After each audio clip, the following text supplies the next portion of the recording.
இருக்கிறேன். எப்படி இருக்கீங்க? நல்லா இருக்கீங்களா? காலைதோறும் ஆண்டவருடைய கிருபை புதிதாக இருக்கிறது.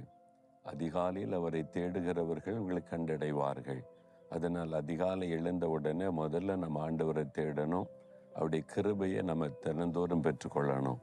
ஒவ்வொரு நாள் வாழ்வதற்கும் ஆண்டவருடைய கிருபை நமக்கு அவசியம்தானே. அதனால தினந்தோறும் காலையில் காத்திருந்து அவருடைய கிருபை பெற்றுக்கொள்ளணும். இந்த இடம் எங்கேருந்து இது ரொம்ப அழகாக இருக்குது அப்படின்னு பார்க்குறீங்களா?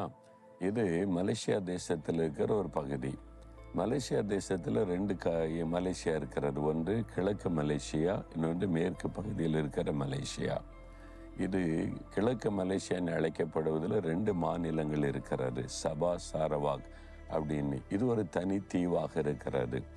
இதில் சாரவாக் என்கிற ஒரு மாநிலம், அந்த மாநிலத்தில் மிரி அப்படின்ற கூடிய ஒரு பட்டணம். இங்கே இருந்து கொண்டு தான் உங்களோடு பேசுகிறேன். பின்னர் ஒரு கட்டடம் தெரிதில்லை, அது ஒரு அரசாங்க கட்டடம், கவுன்சில்னு சொல்கிறாங்க. பல கூட்டங்கள், அரசாங்க சம்பந்தமான கூட்டங்கள்லாம் அங்கே நடக்குமா. ரொம்ப அழகான தோட்டம், இயற்கையான பல அழகான பகுதிகள் இங்கே இருக்கிறது. மக்கள் இங்கே காலை நேரத்தில் நிறைய வாக்கிங் வர்றாங்க, நடந்து கொண்டே இருக்கிறாங்க. அதையெல்லாம் பார்க்க முடிகிறது. நீங்கள் நடப்பீங்களா?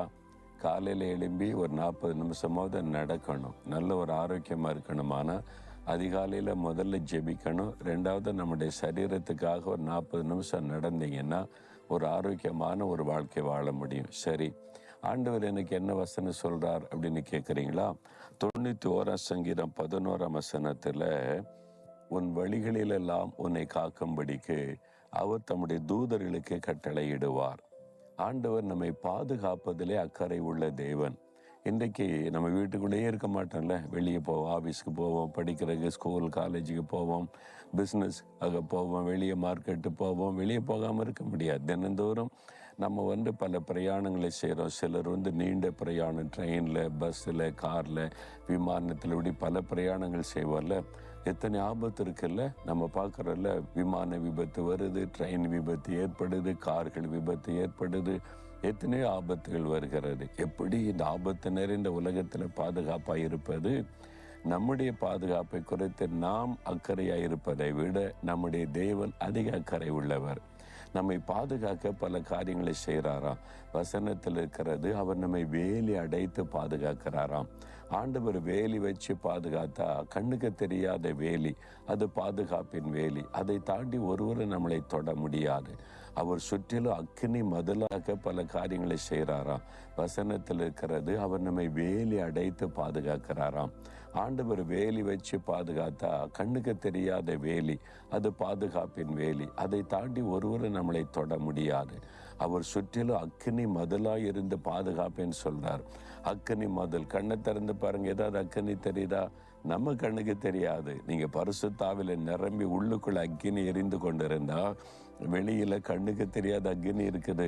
சாத்தானுடைய கண்ணுக்கு தெரியும். மந்திரவாத பில்லு சுனில செய்து நம்ம அழிச்சிட நினைச்சா கூட நம்மை சுற்றில் அக்னி எறிவது சாத்தான் பார்த்து ஓடியே போயிடுவான். நம்ம கண்ணுக்கு தெரியாது. ஆனா ஆண்டவர் நம்மை பாதுகாக்கிறார். அதுல ஒன்றுதான், நமக்காக தூதர்களை ஆண்டவர் வைத்திருக்கிறாராம். தூதர்களுக்கு கட்டளை இடுவாரா, என் பிள்ளைகள் டிராவல் பண்ண போறாங்க, தேவதூதலை கூப்பிட்டு பாதுகாத்து கொள்ளுங்கன்னு சொல்லி நம்மை சுற்றிலும் அவங்க பாளையம் இறங்கி பாதுகாக்கிறாங்க. என்னுடைய வாழ்க்கையில பாருங்க, ஊழியம் செய்யறதுனால பாதி நாட்கள் பிரயாணத்திலே போயிடும். விமான பிரயாணம், ட்ரெயின் பிரயாணம், பஸ் பிரயாணம், கார் பிரயாணம், இப்படி பல பிரயாணங்கள் தொடர்ந்து செய்து கொண்டே இருப்போம். இதுக்கு மத்தியில் நான் பாதுகாப்பாக இருக்க ஒரே ஒரு காரணம், ஆண்டவர் எனக்கு கொடுக்கிற பாதுகாப்பு தான். அவர் தேவ தூதர்களை அனுப்பி பாதுகாப்பதை நான் விசுவாசிக்கிறேன். நான் பிரயாணம் ஆரம்பித்தாலே ஸ்தோத்திரம் பண்ணுவேன். என் கூட தூதர்களை அனுப்புகிறதற்காக ஸ்தோத்திரம் ஆண்டவரேன்னு சொல்லி அப்படி துதிக்கும் போதே ஒரு பிரசன்னத்தை உணர முடியும். நம்ம அறியாதபடி, ஒன்று தேவ பிரசன்னம், அவர் நம்மோடு இருக்கிறார். இன்னொன்று தேவ தூதருடைய பிரசன்னம், நம்ம கூட ஒருவர் இருக்கிறதை உணர முடியும். ஆண்டவர் தேவ தூதர்களுக்கு கட்டளையிட்டு நம்மை பாதுகாக்கிறார். இதை நீங்கள் விசுவாசித்தீங்கன்னா அந்த பாதுகாப்பை நீங்கள் பெற்றுக்கொள்ள முடியும். எனக்கு தெரிந்த ஒரு ஊழியக்கார சகோதரர் பாருங்க, ஒரு நாள் ஊழியத்தை நிமித்தம் பட்டணத்துக்கு போயிருந்தார். அவர் ஊழியத்தை முடிச்சுட்டு வரும்போது மாலை 3 மணி ஆகிவிட்டாரு. பசி எடுத்து விட்டாரு. எங்கேயாவது போய் சாப்பிடலான்னு பார்த்தா ஒரு ஹோட்டல் இருந்தது. மெயின் ரோட்டில் தான் இருக்கிறது ஒரு ஹோட்டல். ஆனால் ஒரு பழமையான ஹோட்டல் அது. அதுக்குள்ளே போய் சாப்பிட உட்கார்ந்தார். சாப்பிட்டு கொண்டு இருக்கிற சமயத்தில் திடீரென்று இப்போ சாப்பிட்டுக்கிட்டே இருக்கிறார். ஒருவர் கையை பிடித்து இழுத்து கொண்டு அப்படி வெளியே போட்டாங்களாம். அவர் ரோட்டில் அப்படி விழுந்தார். எழும்பி டக்குன்னு பார்க்குறாரு, யாருடா என் கையை பிடிச்சி எடுத்து வெளியே தள்ளுறாங்க சாப்பிட்டுக்கிட்டு இருக்க நேரம்னு பார்த்தா அந்த கட்டடம் அப்படியே இடிந்து விழுகிறாரு. அவர் கண் முன்னால் அந்த கட்டடம் அப்படியே இடிந்து விழுகிறது. ஆச்சரியமாக பார்க்குறாரு. அது ஒரு பழமையான கட்டடமாக இருந்திருக்குது. அது இடிந்து விழப்போகிறது. இவருக்கு தெரியாது. சாப்பிட்டு கொண்டு இருந்தார்ல, தேவனுக்கு தெரியும். என் ஊழியக்காரன் உள்ள உட்கார்ந்துருக்கிறான், சாப்பிட்டு கொண்டு இருக்கிறான், அவனுக்கே தெரியாத ஒரு ஆபத்து வருகிறது. ஆண்டவர் தம் தூதனுக்கு கட்டளையிட்டார். தேவதூதன் கையை பிடிச்சு இழுத்து கொண்டு வெளியே விட்டான். அவர் சொன்னார், அன்றைக்கு நான் திரும்பி பார்த்த யாருமே இல்லை, ஆனால் ஆண்டவர் தம் தூதனை அனுப்பி என்னை தப்புவித்தார் என்பதாக. இதே மாதிரி உங்களுக்கும் நடந்திருக்கும்ல. பல சம்பவங்களை யோசித்து பாருங்க, தெரியும்.